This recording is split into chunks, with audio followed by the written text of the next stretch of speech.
اس کا اثر ہوتا ہے۔ غوث پاک نے یہ کہا تو اس وقت ان کو معلوم ہوا دلوں کے احوال الگ ہوتے ہیں۔ یہ استقامت بالقول ہے، استقامت بالقول، استقامت بالعمل میں بھی استقامت ہوتا ہے، یعنی کام کرنے میں رک جانا، اسی جگہ ٹک جانا۔ حضرت امام حسین کربلا کے میدان میں ٹک گئے تو لوگوں نے اگر چاہتے میں تمہارے ہاتھ پہ بیعت کر دیتا ہوں، ختم تھی بات۔ آدمی کو جب موت سامنے آئے تو کمپرومائز کرنے کی چھوٹ ہے، لیکن آپ نے کہا نہیں، کمپرومائز نہیں کرتا، دعا بھی نہیں کرے، مولا مجھے کربلا سے بچا لے، ایسا دعا نہیں فرمائے۔ آپ استقامت پر تھے، سب لوگ دیکھے تو استقامت کی عظیم نشانی بن کر لوگوں میں بتائے، کٹ گئے، خاندان کو کٹا دیے، لٹا دیے، ختم کرے، لیکن زبان سے شکوہ نہیں کرے، سر دیے لیکن ہاتھ نہیں دیے، کہا استقامت پر رہنے والا ہوں، میں اس سے ہٹنے والا نہیں ہوں۔ یہ استقامت بالفعل ہے، استقامت بالقلب، یعنی دل کو ٹھس سے مس ہونے نہیں دینا، بدلنا نہیں، ادھر بھی ہوا ادھر بھی ہوا، مذبذب میں آ رہا، کرنا یا نہیں کرنا، یہ کرے تو اچھا رہتا یا وہ کرے تو اچھا رہتا۔ یہ جو باتیں ہوتی ہیں، سچ بولے تو تکلیف ہوتی تو جھوٹ بول دیں گے، ذرا یہ کرنے سے کمپرومائزنگ آج جیسا چل رہا ہے۔ ملت اسلامیہ صراط مستقیم کی جو بات ہے، ملت اسلامیہ مراد ہے، اس سے دین اسلام مراد ہے۔ اس کے بعد کی جو آیت آنے والی ہے وہ سب غیر مسلموں کی۔ قرآن بڑا دل نشین کلام ہے، ایجاز والا کلام، بات اتنی ہوتی اس کی گہرائی سمندر سے زیادہ ہوتی۔ اہدنا الصراط المستقیم کہا تو اس سے کون پیدا ہوئے؟ ایتھسٹ الگ ہو گئے، جو ملحد ہیں، اللہ کا انکار کرنے والے، تو ان کا راستہ نہیں۔ آج عقل پرست لوگ سب سے زیادہ اگر لوگ پائے جا رہے تو وہ کون پائے جا رہے آج؟ ملحد لوگ، لا دینیت، لا مذہبیت بولتے لوگ، مذہب کے بارے میں بات نہیں کرتے ہم۔ عقل مندوں میں آپ یونیورسٹی کو جائیں گے، بڑے بڑے دانشوروں کے پاس جائیں گے، جو ترقی یافتہ ممالک ہیں وہاں جائیں گے، وہ کہتے ہیں مذہب پہ بات کرنا گویا لڑنے کے برابر ہے، نہیں، مذہب مت پوچھو بولتے۔ نام ایسا رکھیں گے اس سے نام سے بھی معلوم نہ ہو کون سے مذہب کا آدمی ہے، آئیڈینٹیفیکیشن نہیں ہونا، بس جو ہے عقل پرستی، مذہب کو چھوڑ دو، مذہب کے بارے میں بات مت کرو، یہ باتیں کرنا، یہ عقل پرستی کو اللہ تعالیٰ ختم فرما دیا۔ کیوں؟ گزشتہ ہفتے میں بات ہوئی تھی، ہدایت عقلیہ یہ تین لوگوں کو مل سکتی ہیں، ہدایت الہامیہ، ہدایت حسیہ، ہدایت عقلیہ، یہ تین ہو سکتی ہیں، لیکن ہدایت الہیہ سب کو نصیب نہیں ہوتی۔ ہدایت الہیہ وہ ہے جہاں بندے کی عقل ختم ہو، وہاں ہدایت الہیہ شروع ہوتی ہے۔ کسی کو معلوم نہیں ہے اللہ کیسے خوش ہوتا ہے، کس سے ناراض ہوتا ہے، نہیں معلوم۔ کس کو معلوم؟ حضور کو معلوم تھا، حضور بتائے۔ دیکھو اب قربانی کے دن آنے والے ہیں، اس میں سب سے زیادہ اللہ کا پسندیدہ عمل کون سا ہے؟ قربانی کرنا ہے۔ رمضان کا مہینہ ہے، سب سے زیادہ پسندیدہ عمل اللہ کا کون سا ہے؟ روزے رکھنا ہے، تو راتوں میں نمازیں پڑھنا ہے۔ تو یہ اللہ کی پسند ناپسند ہونا ہم اپنے عقل سے نہیں پہچان سکتے۔ یہ کس سے پہچانیں گے؟ خود اللہ ہی کی طرف سے اس بات کا علم ہو سکتا ہے۔ اللہ اگر چاہا تو معلوم ہوتا ہے۔ بعض لوگ ہوشیاری سے، ایک حضرت امام اعظم ابو حنیفہ رحمۃ اللہ علیہ کے دور میں ایک شخص آیا، ایتھسٹ تھا وہ، یعنی ملحد، خدا کو نہیں ماننے والا، وہ دعویٰ کر دیا لوگوں میں، اعلان کرا دیا میں خدا کو نہیں مانتا، اگر کوئی مجھے منوا دیا تو میں اسے اپنی پوری جائیداد دے دوں گا۔ کیا بولا؟ کوئی مجھے منوا دیا تو میں پوری جائیداد دے دوں گا۔ اس کی بیوی پریشان ہو گئی، بیوی نے کہا ساری جائیداد دیں گے تو میں باندھی ہو جاتا ہوں، میں خود نوکرانی بننا پڑتا، میرے ہاتھ کے نیچے کئی باندیاں ہیں، آپ ایسا دعویٰ کیوں کرے؟ بڑے بڑے علماء ہیں مسلمانوں میں، کوئی نہ کوئی منوا دیا تو پھر کیسا؟ تو اس نے کہا ارے بھلی خاتون، پیاری عورت، میری بات پر غور کر، لوگ کچھ بھی کہیں میں مانتا ہی نہیں۔ میں نے کیا کہا؟ جو مجھے منوائے گا میں اپنی جائیداد دوں گا، میں مانتا ہی نہیں۔ سر کاٹ کے رکھے تو کدو بولا تو فرق کہاں پڑتا؟ مانتا ہی نہیں، میں کتنا بھی بولو میں نہیں مانتا۔ تو ایسی طبیعت کے لوگ زیادہ پیدا ہو گئے آج، تو کچھ بھی بولو ہم ماننے والے نہیں ہیں. آپ بولو اپنی بات بولو، ہم مانتے نہیں. ہم جو بولے وہی صحیح، ہم جو مانتے وہی صحیح، ہم جس کو معقول سمجھے وہی معقول. یہ جو چیزیں آتی ہیں یہ آدمی کو صراط مستقیم سے ہٹانے کے لیے آتی ہیں، ختم کرنے کے لیے آتے ہیں. ورنہ پرانے مسلمان پڑھے لکھے کم تھے لیکن عقیدہ زیادہ تھا، عقیدہ زیادہ تھا. یہ خاتون ضعیف خاتون تھی، بوڑھی عورت، جو چرخہ کاتنا جس کو کہتے ہیں، چرخہ کاتنے کے لیے، کپڑا بنانے کے لیے چرخہ کاٹتے تھے پہلے. وہ بناتے بیٹھی تو ایک شخص آیا، میں خدا کو نہیں مانتا، تو چلو کسی بڑے عالم سے مناظرہ کریں گے. تو لوگوں نے کہا مسلمانوں کے بڑے بڑے عالموں سے کیوں مناظرہ کرتے؟ ان کا چھوٹا چھوٹا بچہ بھی عقیدے کا مضبوط ہوتا ہے، عقیدے کا پکا ہوتا. عقیدہ نہیں تو پھر اسلام نہیں، عبادت نہیں. تو اس نے کہا کس سے پوچھیں گے؟ وہ جو خاتون کپڑا کاٹ رہی ہے اس سے پوچھو، وہ بتا دے گی. تو گیا خاتون کے پاس جا کر بیٹھا. اس نے کہا مائی کیا تم خدا کو مانتی ہو؟ تو اس نے کہا ہاں میں اللہ کو مانتی ہوں. تو اس نے کہا اللہ کو مانتی ہو تو کیا پڑھ کے مانتی ہو؟ کیسا مانتی ہو تم؟ تمہیں کیسا علم ہوا اللہ ہے؟ تو وہ خاتون نے کہا یہ میرا چرخہ ہے، اس سے مجھے معلوم ہوا اللہ ہے. تو وہ پریشان ہوا تمہارا چرخے سے کیسا معلوم ہوا؟ تو اس نے کہا دیکھو چرخے کو گول گھماتی ہوں تو گھومتا ہے، روکتی ہوں تو رک جاتا ہے.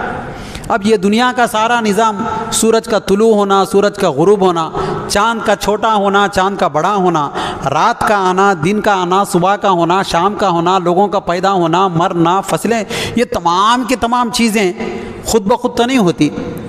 جب ایک چھوٹا سا چرخہ کسی ہاتھ کے بغیر نہیں چل سکتا تو اتنی بڑی کائنات کسی خدا کے بغیر، چلانے والے کے بغیر کیسا چل سکتی ہے؟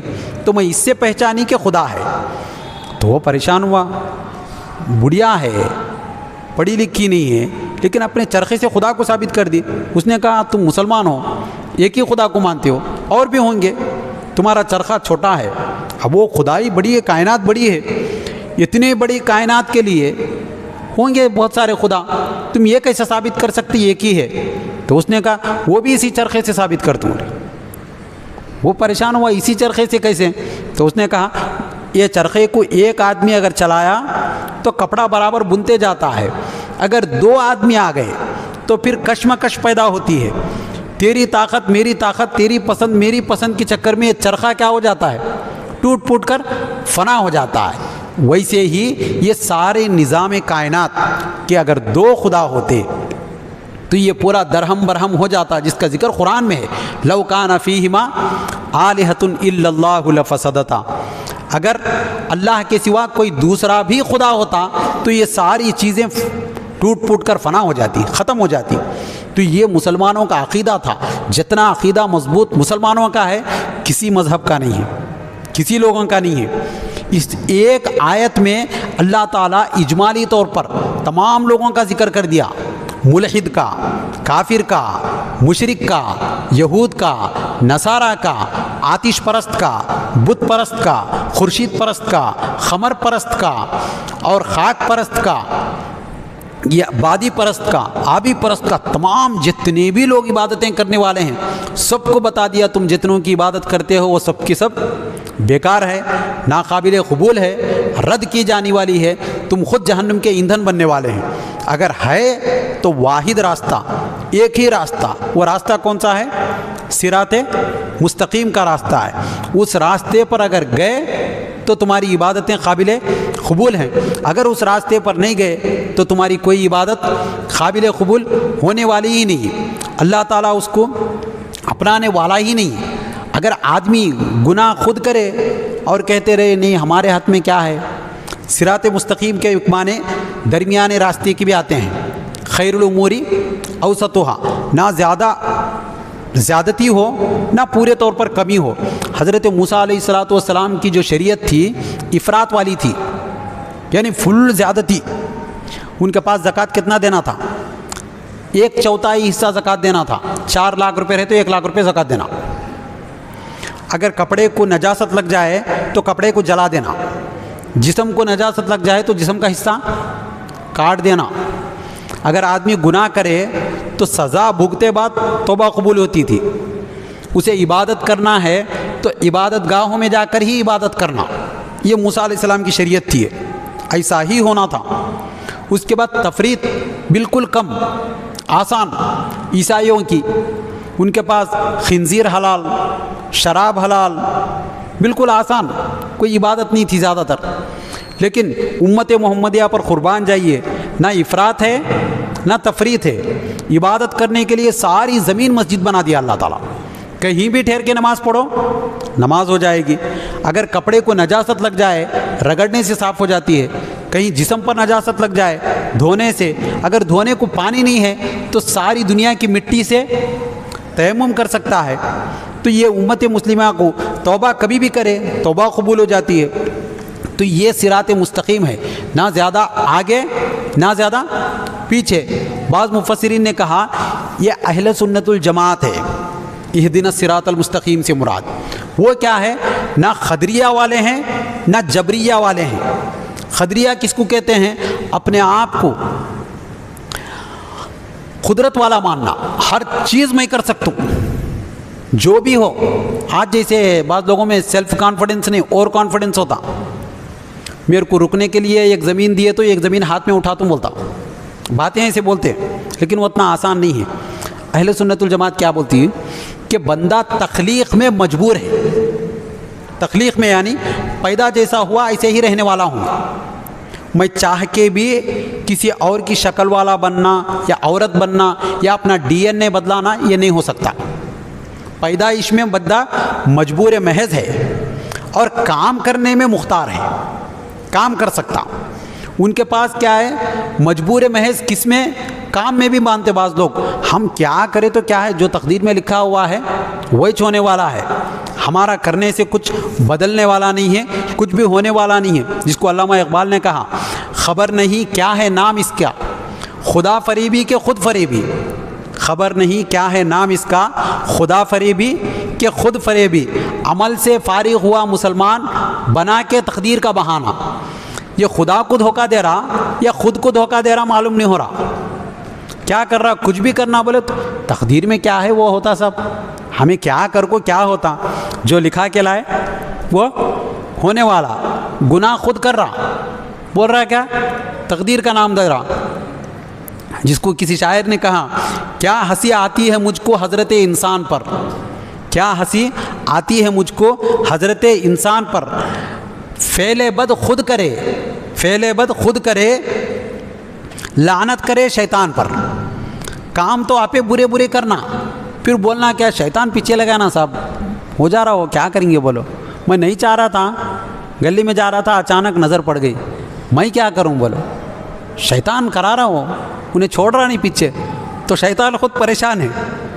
کام خود کر رہا، مزے خود لے رہا، گناہ خود کر رہا، لیکن نام کس کا ڈال رہا؟ شیطان کا نام ڈال رہا. ایسا نہیں کرنا. اللہ تعالیٰ کسب میں انسان کا دخل دیا. کسب میں کیا ہے؟ انسان کا دخل دیا. انسان کوشش کرے تو سیکھ سکتا ہے، انسان کچھ کرے تو آگے بڑھ سکتا ہے. اس کو چھوڑ کر انسان اپنے آپ کو فراموش کر کے یہ بتا دینا کچھ بھی نہیں کر سکتے. ہم مسلمان ہیں، کچھ بھی نہیں کر سکتے. مسلمان کی جو قوت ہے وہ دوسروں میں نہیں ہے. اسی لیے سرکار دو عالم صلی اللہ علیہ وسلم نے فرمایا اتقوا فراست المؤمن فإنه ينظر بنور اللہ.